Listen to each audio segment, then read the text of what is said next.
గిరిజన ప్రాంతాలకు విపరీతమైనటువంటి ఫండింగ్ ఉంటుంది.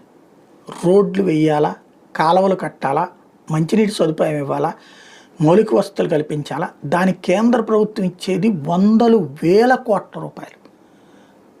అవన్నీ అక్కడ ఉన్నటువంటి అధికార యంత్రాంగాలు మూడొంతులు మింగేసి పూర్తి చేసినట్టు చూపెట్టడమే నడుస్తూ వచ్చింది దశాబ్దాల తరబడి. అందుకనే గిరిజన ప్రాంతాల అభివృద్ధి ఎక్కడ వేసిన గొంగళి అక్కడగానే ఉంది.